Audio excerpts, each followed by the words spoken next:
우리가 진리에 대한 내적인 열망이 사라진 그러한 신앙이라면 경건의 모양은 있어도 경건의 능력은 있을 수가 없습니다.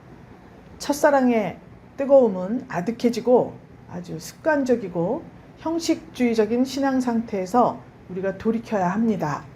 그러기 위해서는 처음 진리의 말씀을 받았던 때의 감격을 우리가 기억해야 돼요. 그리고 다시 힘을 낼 필요가 있습니다.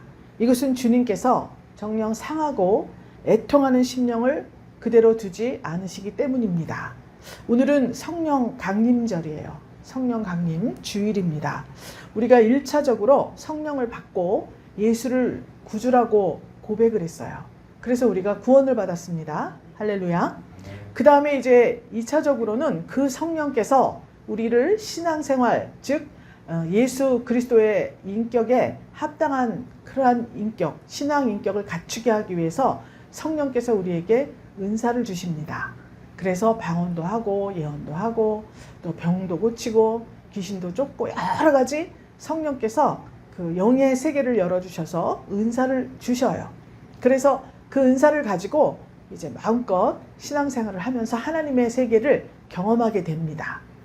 그 다음에 이제 세 번째로는 오늘 이 마지막 요한계시록 3장 1절부터 6절까지 4대 교회에 출현하시는 하나님이에요. 출현하시는 예수님입니다. 출현하시는 성령님이에요. 예수님은 여러분 말씀이죠? 예수님은 이 말씀이에요. 그런데 그 말씀이 나타나셨습니다. 4대 교회에. 어떻게 나타나셨냐면 하나님의 7영과 그랬죠? 하나님의 7영 그러면 하나님의 성령을 말하는 거예요. 그런데 7영이다. 7은 완전수라고 했죠? 그래서 완전하신 영, 충만하신 영, 더 이상 그 영을 감당할 아무런 이 세상에 것도 없는 아주 완전하신 그 성령께서 지금 임하시는 겁니다.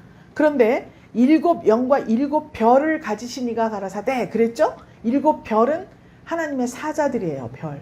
그래서 하나님의 말씀을 증거하는 자들이라 그랬죠? 별은 많은 사람들을 옳은 대로 돌아오게 하면 별과 같이 빛난다. 그래서 별은 하나님의 사자, 즉 진리예요. 진리. 그 사자를 예수님께서 말씀으로 잡고 계시다는 거예요.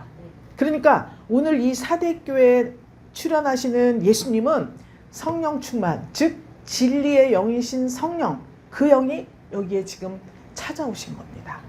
믿습니까? 그래서 성령 강림 절기하고 어쩌면 이렇게 말씀이 잘 맞는지 몰라요. 이 마지막 때에 우리가 받을 성령은 말씀을 열어 보여주시는 진리의 영이신 성령이에요. 이제는 은사도 아니고 이제는 구원은 다 받았기 때문에 이제 깊은 하나님과 깊은 교제를 나누고 맨 마지막에 이기는 자는 흰 옷을 입고 하나님과 함께 다닌다 그랬어요. 그랬죠? 밑에 보면 생명책에서 그 이름이 영원히 무궁토록 있다. 저 고대 근동 지방에서는 죽은 사람은 그 이름을 지우는 그런 습관이 있었어요. 그래서 흐리지 않는다, 뭐 지우지 않는다, 이거는 영원히 사는 걸 말하는 거예요. 우리가 아무리 호적에 올라 있어도 죽지 않을 수 없잖아요. 그러니까 이때 당시엔 죽으면 이름을 빼버리는 거예요. 그러니까 여기서는 영원히 흐리지 않는다, 이건 뭐냐면 그 이름은 누가 지울 수가 없어. 왜냐하면 죽지를 않기 때문에. 영생이기 때문에. 그래서 그런 복을 누리게 되는 거예요. 그래서 이것은 뭐 은사로도 할 수 없고 뭐로도 할 수 없는 오직 진리의 영, 진리를 열어 보이시는 성령께서만이 하실 수 있는 일이다. 그래서 여러분들이 이제 이전에 성령을 받고 주님과 교제를 하고 나도 봤다, 너도 봤다, 나도 예언했다, 나도 병 고쳤다, 다 예단드리지만 이제 그런 시기가 아니라 그건 다 사람을 향하여죠. 어떤 은사는. 그런데 이제는 하나님과 나, 하나님과 내가 어떤 교제를 이루어가느냐. 그래서 내가 정말 그리스도의 인격을 속에 꽉 채우는 그런 완전하신 진리의 영, 그 성령이 나와 함께 해주셔야 된다. 이것을 지금 말씀하고 있습니다. 그래서 우리가 5월을 마감하고 6월을 맞이하죠. 이제 이번 주에 들어있습니다. 그래서 경건의 능력을 우리가 두루두루 다 갖추어야 합니다. 그래서 이 분이엘 교회와 기관들이 이제 살아 숨쉬는 것뿐만이 아니라 경건의 능력을 가지고 이 땅을 회복시키는 그러한 축복의 통로가 되기 위해서 오늘 이 말씀 가운데 임하시는 성령 하나님, 그 하나님을 잘 영접하시기를 주님의 이름으로 축복합니다. 오늘 이 3장 1절부터 6절까지는 이제 사대 교회에 대해서 나타나 있습니다. 하나님께서 사대 교회의 정황을 먼저 말씀하셔요. 1절에 보니까 살았다 하는 이름은 가졌지만 죽은 자다, 이렇게 말씀하셔요. 그리고서 명령을 4가지 명령을 하십니다. 2절 3절에 보니까 너는 그것을 일깨워 그 남은 바 죽게 된 걸 굳게 해라 그랬죠? 그리고 생각하고 지키고 회개하라. 일깨지 않으면 그래요. 그러니까 생각하고 지키고 회개하고 일깨어라. 이것을 지금 말씀하고 있습니다. 그리고 4절 5절에 그 옷을 더럽히지 아니한 자 몇 명이 내게 있어 그랬죠? 그 상황, 이 사대교회 정황이 어땠는지 그 정황 속에서도 하나님의 이름을 붙들고 자기 옷을 계속 빠는 자들이 있었어요. 그래서 그들을 이렇게 꼭 흰 옷을 입고 함께 다니게 하겠다. 약속이에요. 이게 하나님이 이기고 하나님 말씀에 순종하는 자들에게 주시는 복을 기록을 해놓았습니다. 그러면 이 사대교회가 어떻게 됐길래 이 사대교회 상황부터 먼저 살펴봐야 되겠죠? 사대교회에서 사대라는 이름은 이 지역 이름인데요. 이 사대라는 뜻이 남은 물건, 남은 자 이런 뜻이에요. 남았다 뜻이에요. 남았어요. 그런데 이 정황이 지금 현재 터키 살리리 지방이 지금 이 사대 지역이었어요. 지금 다 없어져 버렸습니다. 터만 남고 발굴을 이렇게 해놓은 거예요. 근데 이거는 지금 이 사대 지역은 트몰루스 산이라는 산이 있습니다. 이렇게 산악지대예요. 산이 있는데 산에 저 봉우리 위에 그 성곽을 하나 성체를 지었어요. 가보니까 라우디게아 교회도 막 올라가야 돼. 막 꼭대기 올라가니까 거기 쭉 있어서 거기다가 이제 라우디게아 교회 있었던 거고요. 또 막 저 꼭대기 여기서 보면 이렇게 저 꼭대기에 또 무슨 성체가 있어. 그렇게 이제 도시를 만들어요. 그 성 안에, 성읍 안에. 에베소 교회는 또 저 밑으로 내려가야 돼. 또 이렇게. 바닥이 다 대리석이에요. 거기 내려가다가 이제 무릎이 아파가지고 이제 계속 쩔뚝거리고 다녔습니다. 어쨌든 아주 지형이 이렇게 평지가 많이 없는 곳이에요. 그런데 특별히 여기는 아주 그 봉우리 위에 그 사대교회, 사대라는 도시, 성읍을 지었는데 그 성체를 튼튼하게 지었는데 이 한 면이 450m 벼랑이에요. 엄청 높죠? 그러니까 난공불락의 요새다 이렇게 표현할 만큼 거기는 정말 누가 쳐들어올 수도 없고 어떻게 할 수가 없는 그런 유명한 도시예요. 그래서 그 전에 루디아 왕국이라는 왕국이 있었습니다. 거기에 크로이수스 왕이라는 이 시절이 이제 가장 호화로운 시절이었어요. 여기에 무역에 아주 요충지고 농산물도 많고 약물을 염색하는 기술이 있었어요. 그래서 여기는 아주 굉장히 부유한 도시인데 거기다가 우리가 금상첨화라는 얘기 있죠? 여기에 강이 하나 흐르고 있습니다. 팍톨루스 강이라는 강이 있는데 이 강이 사금강이에요. 그래서 그냥 강물이 다 금이야. 사금을 건지는데. 그래서 이 지역이 나중에 지진 나고 막 이렇게 파괴되고 그랬는데 나중에 발굴했을 때 그 금을 재련하는 도관이 있잖아요. 이거를 300개를 이거를 발견을 했는데 그 도관이 밑바닥에 금이 이렇게 있더래요. 아직도. 그러니까 정말 금이 너무나 많은 곳이었어요. 그래서 이 크로이수스 왕이 금으로 동전 주화 있죠? 이거를 다 최초로 찍어냈어요. 금으로. 그 정도로 금도 많고 뭐 무역의 요충지고 아주 그러니까 부여하니까 일단 사치가 많겠죠? 게다가 그 뒤에는 아데미 신전이 있었습니다. 엄청나게 큰 아데미 신전도 있고 다른 신전들이 많이 있었어요. 그래서 지금 신전이 있다. 이방 신전들이 있다. 그러면 여러분 그 타락한 생활을 우리가 생각할 수 있잖아요. 돈이 많고 사치, 부여, 풍부 그리고 아주 그 신전들 때문에 아주 타락한 그런 상황이었습니다. 이 사대라는 지역이. 근데 여기에 이제 교회가 생겼어요. 교회가 생겼는데 1세기 중반에 한 세워졌다고 그렇게 봐요. 두아디라 교회에서 한 48km. 다른 교회들하고 거의 그 정도 있으니까 이제 누가 전도를 했겠죠? 그래서 처음에 여러분 클레멘트라는 교부 이름 들어보셨을 거예요. 7 집사 중에 하나예요. 바울이 임명한. 그 처음에 이 클레멘트라는 사람이 사대교회 감독으로 오게 됩니다. 담임 목사님 오게 된 거예요. 최초로. 그랬을 때 지금 이 교회는요, 다른 교회들 지금 4교회를 지나갔죠? 그 교회들은 전부 환란도 있었고 궁핍도 있었고 핍박이 있었잖아요. 이 교회는 그런 게 없었어요. 사대교회는 평안했어요. 뭐 니골라당도 없고 또 뭐 이세벨의 그 영향도 교만한 그런 이세벨 영도 없고 또 발람의 교훈을 뿌리는 이러한 그런 것들도 없고 그냥 평화로웠습니다. 그래서 이 교회가 너무 물질도 풍요하고 참 인성이 좋잖아요. 사람이 창고에서 인심이 나는 거 아니에요? 그러니까 살기가 다 평안하니까 뭐 헐뜯고 막 이런 막 강팍한 이런 것도 없습니다. 다 좋았어요. 그리고 이 교회가 물질이 풍성하니까 어땠겠습니까? 가르치는 것도 좋고 또 교육도 많고 큰 체육관이 있었습니다. 돌로 이렇게 운동장 체육관을 지어서 이렇게 계단 돌계단 쭉 해놓고 체육 시설도 있었어요. 근데 거기에서는 운동만 하는 게 아니라 교육도 했습니다. 거기서. 그러니까 조건이 너무 좋은 교회였어요. 사대교회는 더 이상 말할 나위가 없습니다.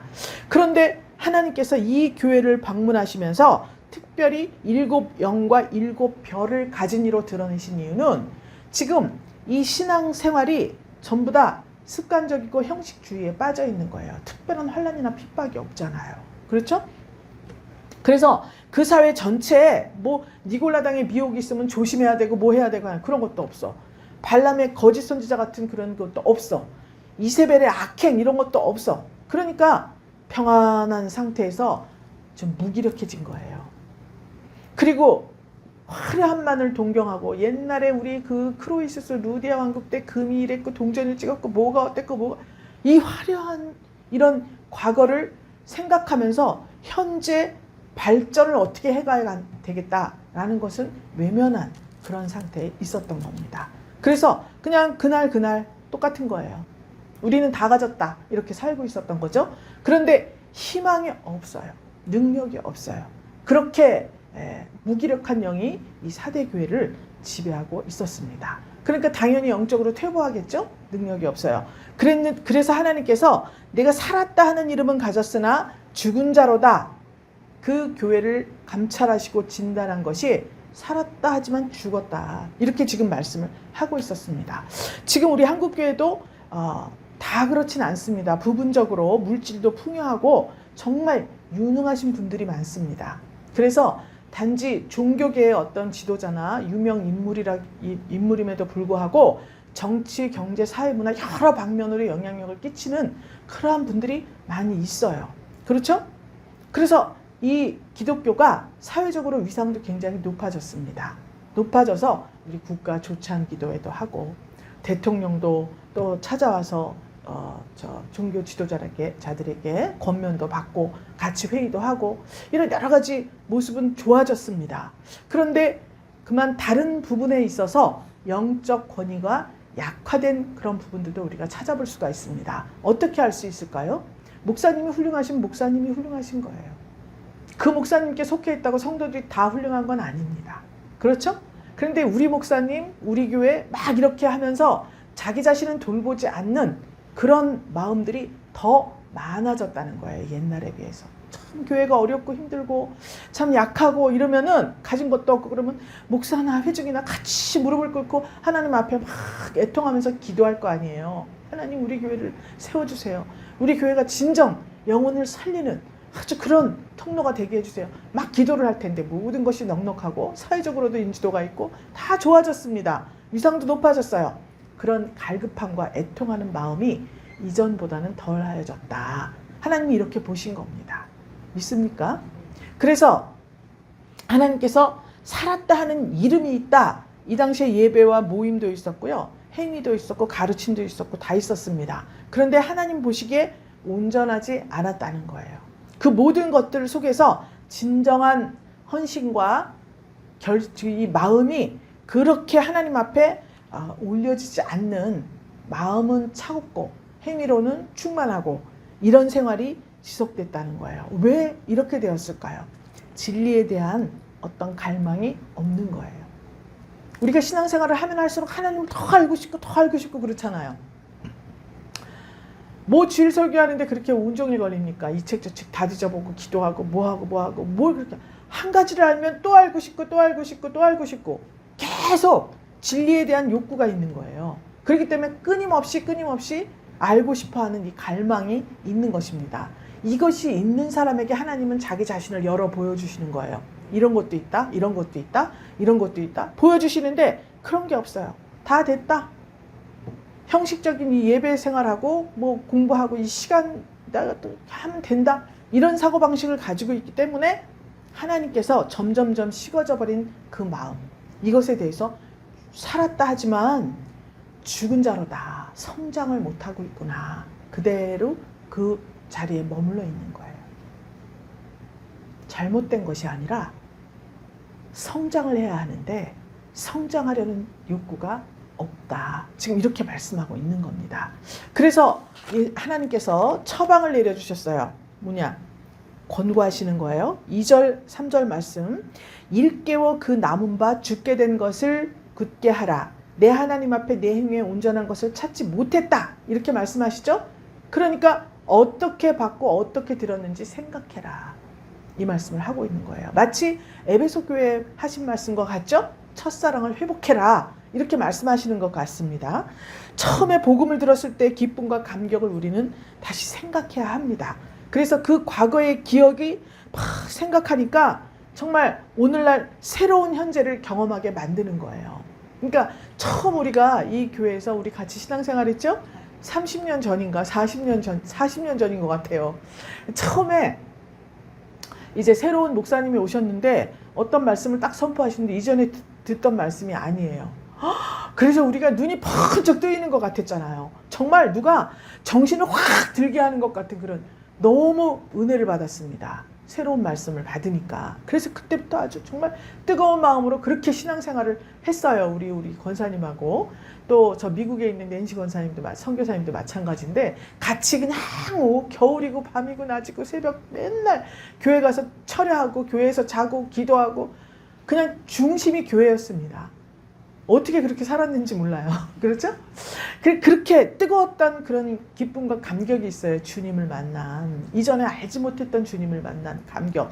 이런 것들을 생각할 때 지금 내가 다시 한번 그런 뜨거운 마음을 회복하고 싶다. 이 복음에 대한 신실함을 내가 회복을 해야 되는데 그때 그 첫사랑을 생각하면서 내가 새로운 경험을 해야 해 라고 생각할 수가 있잖아요. 그래서 어떻게 받았고 어떻게 들었는지 생각 좀 해라. 이렇게 말씀하고 있는 것입니다. 그러니까 지금같이 이렇게 있는데 그 뜨거움을 우리가 받을 수 있었을까요? 그렇지 않습니다. 우리의 온 생각이 다 거기에 있었어요. 교회에 있었습니다. 어떻게 하면 그리고 기도 시간이 그때 9시였잖아요. 9시 기도도 있고 새벽 예배 있었는데 9시 기도 저녁 일과 마치고 9시 기도 막 갈 때마다 기도가 할 게 너무 많은 거예요. 빨리 가서 하나님께 이 기도를 하고 응답을 받고 또 하나님의 생각도 알아야 되고 뭐 하여튼 그 시간이 너무 이게 기대가 됐었습니다. 그래서 막 일과를 마치면 9시 되면 다 모여서 기도하고 요만한 어린아이들까지 의자 밑에 들어가서 그렇게 기도를 하고 주일 학생들까지 기도하고 막 그런 시대가 있었거든요. 그 시절을 생각하니까 지금 그렇게 받았는데 내가 지금 이렇게 뜨뜨미지근하게 이렇게 해도 되겠는가 생각해 보라는 것입니다. 그렇게 생각해 보고 그 다음에 지키어 회개하라 그랬습니다. 지키라는 것이 뭐죠? 순종하라는 거잖아요. 순종하는데 무조건 지금도 여러분 나는 순종을 잘해 라고 생각하실 거예요. 그런데 지키어 회개하라 이렇게 말씀을 하고 계시네요. 그럼 회개하라는 뭐라 그랬죠? 하나님을 아는 상식을 바꾸는 거잖아요. 그래서 이전까지는 내가 이 정도 하면 됐어 라고 생각했던 것을 바꾸어서 이제부터 시작이야. 이게 회개예요. 그러니까 순종해서 회개하라. 방향을 전환하라는 거예요. 이렇게 해야만 영원한 죽음에서 벗어날 수 있다. 이 말씀을 하고 있는 것입니다. 그럼 방향을 전환하고 영원한 죽음에서 벗어나기 위해서는 뭐 지식이 있어야 되잖아요. 그렇죠? 그렇게 새롭게 알게 된 하나님의 말씀이 내 마음속에 내 영혼 속에 사무쳐야 해요. 그러기 위해서는 새로운 지식 이제껏 알지 못했던 어떤 말씀을 알기 위해서는 진리의 영이신 성령께서 열어 보여주셔야 우리가 알 수가 있는 거예요. 믿습니까? 그러면 어떻게 해야 되죠? 그게 성령 충만이에요. 이제 더 이상 성령 충만은 어떤 밖을 향한 어떤 것이 아니라 내 안에 내적으로 하나님의 말씀을 더 깊이 깨닫고 알고 지킬 수 있고 순종할 수 있도록 만들어주시는 영이신 거예요. 믿습니까? 오늘 성령 강림 주일에는 이 영으로 충만해야 되는 것입니다. 지키고 회개하라. 그 다음에 일 깨지 아니하면 도적같이 이 말 이르리니 내가 어느 시에 임하는지 내가 알지 못할 것이다. 일 깨우라. 이 단어가 조심하다는 단어예요. 조심해라. 응? 어떻게 조심하라는 거죠? 앞서 교회들에 있었잖아요. 니골라담 미혹했습니다. 발람의 교훈 저주를 합니다. 또 이세벨의 악행 이런 것들이 하나님의 왕권 예수 그리스도가 왕이시죠. 그 왕권을 가지고 다른 일을 하는 것을 말합니다. 악행을 저지르는 것은 하나님의 뜻에 합당하지 않은 곳에 하나님의 예수님의 왕권을 사용하는 것이 이세벨의 악행이에요. 믿습니까? 그래서 이런 것들 있는지 없는지 내가 하려고 하는 이 일들이 지금 이런 것들에 해당되는 것은 아닌지 항상 조심하라. 무조건 순종하는 게 아니에요. 조심하고 생각하고 잘 지켜서 하나님 뜻에 합당한 삶으로 나를 인도해 나가야 된다. 지금 이 말씀을 하고 있는 것입니다. 그런데 사대교회가 경계 소홀히 해가지고요 점령을 당한 경험이 있습니다. 자, 요새가 있었다 그랬죠. 요새라 그랬죠. 그곳이. 그런데 고레스 왕 아시죠, 여러분? 고레스 왕. 고레스 왕이 이 사대를 쳐들어온 적이 있었습니다. 그래서 큰 봉우리 위에 이제 성체가 있잖아요. 거기를 이제 다 포위를 했습니다. 고레스 왕이. 근데 거기 어떻게 들어갈 길이 없는 거예요. 그래갖고 근 2주일 동안 14일 동안 그 성체를 포위하고 지켜보고 있었습니다. 성체가 이렇게 있을 거 아니에요? 동서남북을 다 포위를 한 거예요. 그래서 다 거기를 14일 동안 어떻게 올라갈 수 있는가 지켜보고 있는데 고레스 왕이 만약에 저 성 안으로 들어갈 수 있는 방법을 개발하는 사람은 특별한 상을 주겠다 이렇게 했습니다. 그래서 전부 다 병사들이 이제 눈을 동그랗게 뜨고 다 지켜보고 있었어요. 그런데 그 중에 이름이 히에로 에데스라는 병사가 하나 있었어요. 근데 그이가 이렇게 성이 쭉 이렇게 있으면 성 이렇게 구멍이 있습니다. 여기 대포를 하고 거기 포를 쏘는 구멍이 있어요. 거기를 이제 계속 지켜보고 있는데 어느 날 거기 왔다 갔다 하던 이 대포 쏘는 그 있을 거 아니에요. 대포를 걸어놨을 거 아니에요. 근데 거기서 철모가 하나가 뚝 떨어진 거예요. 실수를 해서 거기 지키던 경계병이 모자를 떨어뜨렸어요. 이 철모를. 그래서 떨어뜨렸네. 그리고 이렇게 했는데 그 철모 떨어뜨린 병사가 밑으로 막 그 벽을 타고 내려와가지고 이걸 주워가지고 올라가는 걸 봤어요. 저 어떻게 하면 저 성을 이렇게 밟고 올라가는 길이 있구나. 이걸 이제 알게 된 거예요. 그래서 그날 밤 전부 다 거기를 해가지고 그 안에 다 올라간 거예요. 그 성으로 들어가게 된 거예요. 성으로 들어가서 보니까 경계병이 하나도 없어요. 아무도 없어. 그냥 다 자고 있습니다. 왜 그렇죠? 난공불락이잖아. 아무도 여긴 들어올 수 없다. 경계를 안 쓰는 거. 보초가 다 자버렸어요. 너무 평안해서. 그래서 2번이나 함락당했고요. 고레스 왕이 이게 함락을 해버렸습니다. 그때 이제 그 올라가기 전에 고레스 왕이 한 말이 하나님이 하신 말씀하고 똑같습니다. 사대를 향하여서 너희가 살았다고 하지만 사실은 죽은 목숨이다. 내가 왔다. 이렇게 말한 거예요. 근데 진짜 보니까 아무도 보초를 쓰는 사람이 없었어요. 올라가 보니까. 그래서 전부 다 이 정복을 당했다. 이렇게 이제 역사에 기록이 되어 있습니다. 그러면 이렇게 우리도 영적으로 경계를 하고 조심하고 지키고 항상 이게 영성이 깨어 있어야 하는데 그렇지 못하고 타성에 젖은 신앙생활로 그저 이렇게 왔다 갔다 하고 시간대 이렇게 하다 보면 어떻게 되느냐. 우리의 적이 누구입니까? 사단 마귀예요. 사단 마귀 귀신의 세력입니다. 어둠의 영들이에요. 그들에게 정복당하고 만다는 것을 지금 하나님께서 말씀하고 계시는 거예요. 믿습니까? 그래서 일깨우라, 조심해라. 이것을 지금 강조하고 있습니다. 이렇게 영적으로 무장해야 우리가 신부의 순결을 잘 지킬 수가 있다. 자, 흰옷을 입고 다니리니 이기는 자는 말씀했잖아요. 흰옷은요. 뭐 하나만 여기 튀겨도 지금 이거는 흰옷이 아니야. 더 이상. 제가 하얀 브라우스를 입으려고요. 꺼냈습니다. 이렇게 옷걸이에서. 딱 꺼냈는데 이렇게 뒤를 돌다가 이거를 쓱 스쳤어요. 여기에 립스틱이 묻었어요. 못 입잖아요. 여기 걸어놓고 왔어요. 흰 옷 입는 것이 엄청 힘든 일이에요. 그런데 평소에 내가 순결을 지키기 위해서 이렇게 깨어서 있었다면 그것은 어렵지 않습니다. 주님과 함께 흰 옷을 입을 때 가뿐하게 입을 수 있을 준비가 되어 있으니까. 그걸 지금 말씀하고 있는 거예요. 그럼 이렇게 힘든 세상 속에서 신비의 순결을 지키고 깨어있기 위해서 어떻게 해야 되느냐? 하나님이 우리에게 복을 주시는 거예요. 약속이 있잖아요. 다음에 그렇게 하면 어떻게 해주겠다는 약속이 있으니까 우리가 목숨을 걸고 그것을 지키려고 하는 것 아니겠습니까? 그래서 이기는 자에게는 어떻게 하느냐? 흰 옷을 입을 것이요 그랬습니다. 그런데 그 전에 4절에 보니까 이러한 환경 속에서도 그 옷을 더럽히지 아니한 자 몇 명이 있다. 이렇게 말씀하고 있어요. 남은 자들이 있었다는 거예요. 그렇죠? 그래서 어쩌면 그렇게 지역 이름하고 교회 이름이 똑같은지 남은 물건 남은 자라는 뜻인데 거기에 그 와중에서도 그 타성에 젖어 있는 이 신앙생활을 하는 자들 가운데에서도 몇 명이 있었다는 거예요. 그런데 더 이상 그 몇 명을 먹이고 입히고 가르쳐서 정말 성장시킬 그러한 교회를 만날 수가 없으면 어떻게 하겠어요? 그러나 예수님께서는 그런 자들을 위해서 다시 한번 하나님의 사자들을 보내주시는 거예요. 하나님의 사자들을. 그래서 제가 느낀 것이 각지에서 이제 이렇게 오시는 분들도 많고 한데 왜 우리에게 이렇게 인연을 맺게 해주셨는가 생각을 해봤습니다. 다 좋죠. 다 좋지만 이제 더 이상 성장할 수 있을 만한 양식이 구할 수가 없는 거예요. 가까운 곳에서. 그러니까 뭐 태평양을 건너서 어디서 이 양식을 가지러 오는 것입니다. 하나님은 그렇게 자상하시고요.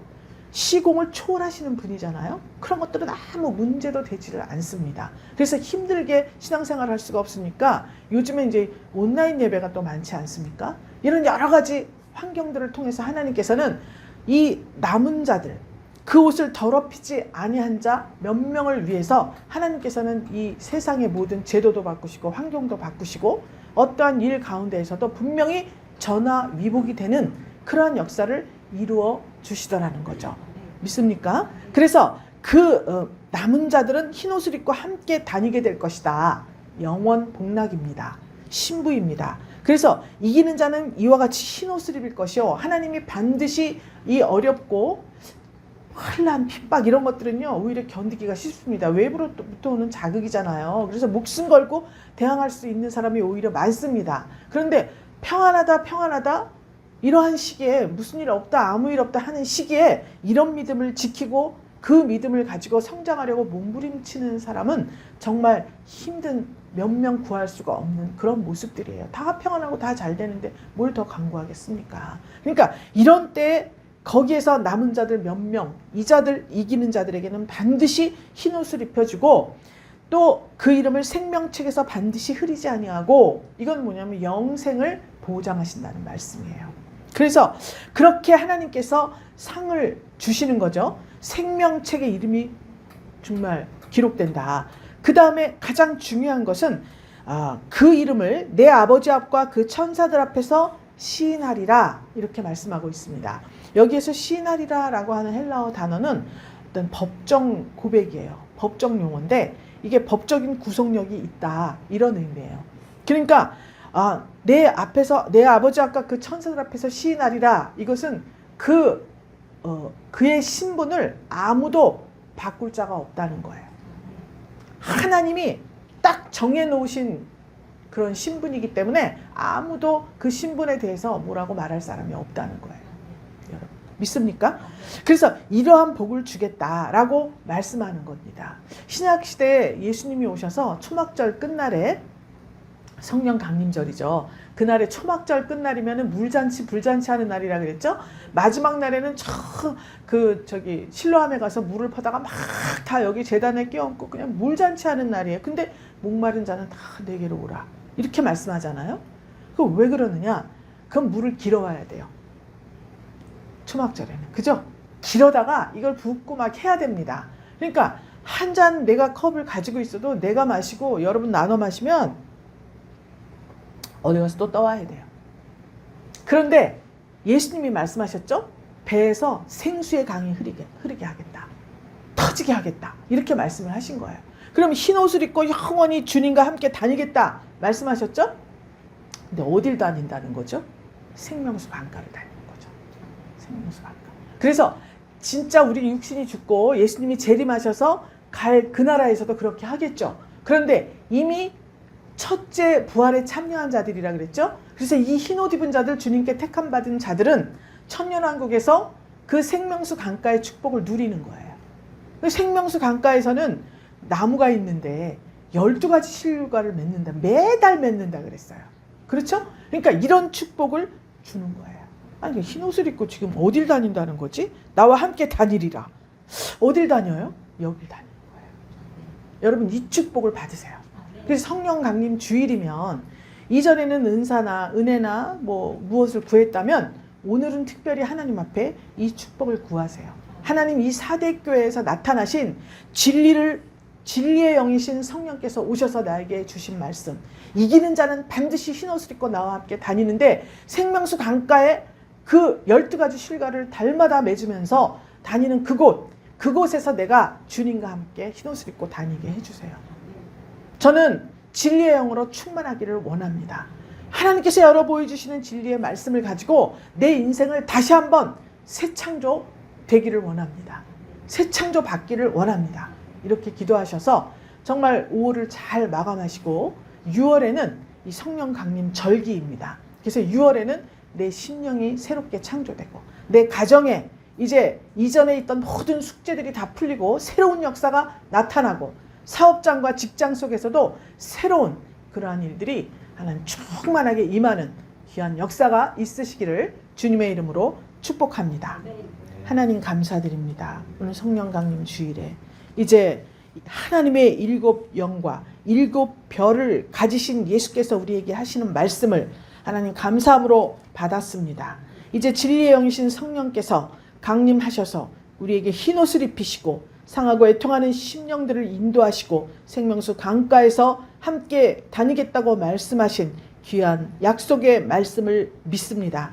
이 모든 일이 오직 성령의 하나님의 역사로 행하여지는 것을 믿고 고백하오니 사랑하는 분이엘 권속들이 이 일에 모두 다 참여하여 하나님께서 택하신 신부들의 삶으로 인도하여 주시기를 간절히 축복합니다. 6월을 축복하여 주시옵소서. 살아계신 예수 그리스도 이름으로 기도 올리옵나이다. 아멘.